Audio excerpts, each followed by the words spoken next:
You are quite famous for saying, among other things, and this isn't the only thing you're famous for, but you said that credit default swaps are financial instruments of mass destruction, and yet it's recently come to light that you actually participate actively in that market. Yeah, I think I actually said derivatives are financial potentially, and I think that used improperly, as they almost are certain to be, because of what they provide people to trade in them and what they provide in the way of increased leverage that's not obtainable in other ways, I think that they pose system-wide problems. And what do you use them for?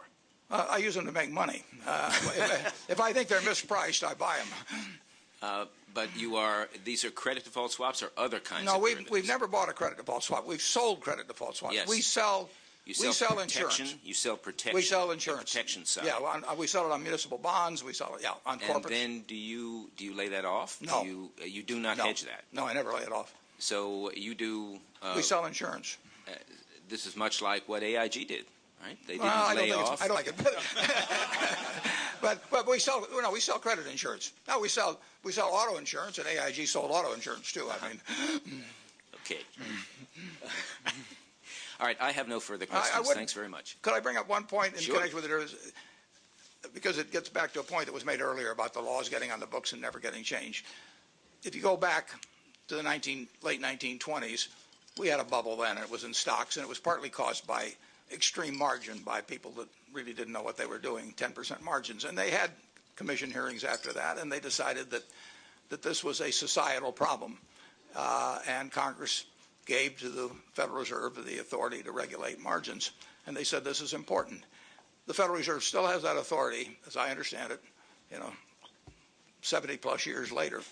When we put in derivatives and total return swaps, at that point you could borrow 100% of what you own.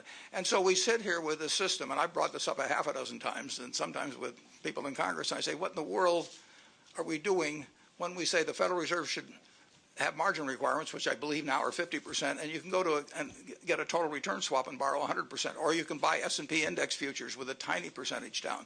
I mean, it is something that should be addressed. I thought maybe I misread this in the newspapers, but I thought your problem with some of the legislation that is going through had to do with the fact that you didn't want to put up the collateral, which substitutes for the margin. In terms of contracts that were negotiated several years ago, there was one price for collateralized contracts and another price for uncollateralized.